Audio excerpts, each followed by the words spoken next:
revoilà sur votre acte du jour. Inauguration Université de Touba. Serigne Mountakha satisfait demande le suivi. Le khalife général des Mourides, Serigne Mountakha Mbacké, a présidé ce lundi 6 février, en présence du président Sall, l'ouverture du complexe universitaire Cheikh Ahmadou Khadim, estimé à 37 milliards de francs CFA. À l'occasion, le patriarche de Darou Minane a exprimé toute sa satisfaction sur le bon déroulement des travaux. Il exhorte également les responsables à bien assurer le suivi. Force Covid-19, le procureur a reçu plus de 100 plaintes du collectif Sunu Milliard d'Oures. Ce lundi, le collectif continue de poser des actes pour provoquer la réaction des autorités judiciaires sur la supposée malversation sur la gestion des fonds force du Covid-19. Nous sortons du bureau du procureur. 2 catégories de plaintes ont été déposées.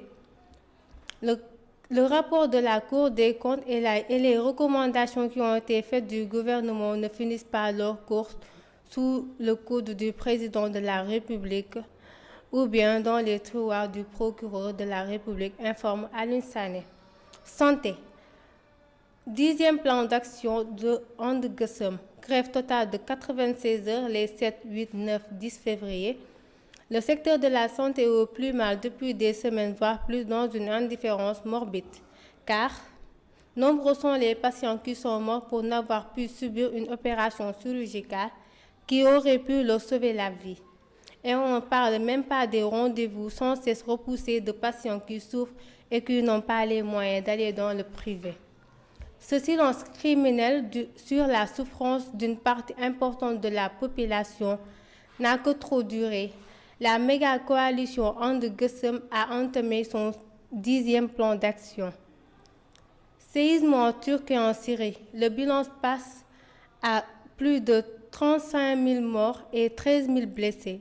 Le violent séisme qui a secoué le sud et le sud-est de la Turquie ce lundi a fait 2316 morts et 13 283 blessés, selon les données communiquées à 23 heures par l'AFAD, organisme public turc de gestion de catastrophes. Cela porte à 3613 le nombre total de morts en Turquie et en Syrie. Côte d'Ivoire, les autorités identifient une maladie mystérieuse qui fait 16 morts. Les autorités sanitaires tiennent à rassurer la propagation de cette maladie qui touche un village du centre du pays a été stoppée ou en tout cas identifiée depuis décembre. 53 personnes souffrent de convulsions, de vomissements, de diarrhée, renseigne RFI. Tout de suite, votre version Wolof avec Fatouane.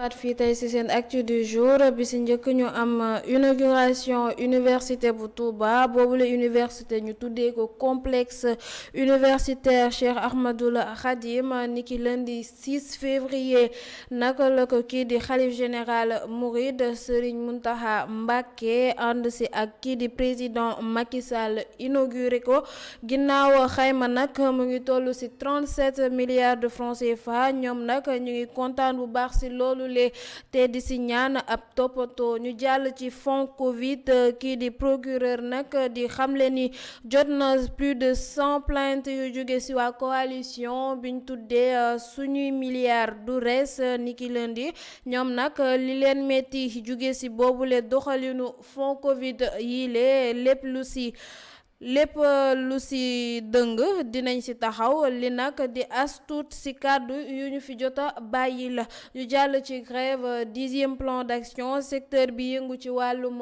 wér-gu-yaramu askan wi di waa santé di amal ab grève 96 heures 7 8 9 ak 10 février ñoom nag ci seen grève bi dara waralu ko lu dul ay jafe-jafe yu ñuy jànkonteel pour mën a taxawu ñii di seeni seeni patient.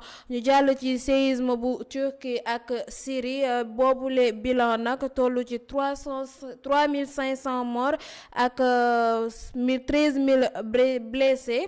yëngu yooyu lee fa am métti woon trop ba ñu seetlu fa ñu ñàkk seen bakkan bari lool mu mujj tollu ci 3613 diggante Turquie ak Syrie. ñu jàll dem ba Côte d'Ivoire foofule nag ñu seetlu fa ab jàngoro bu bees bu jot def 16 morts ci boobule réew.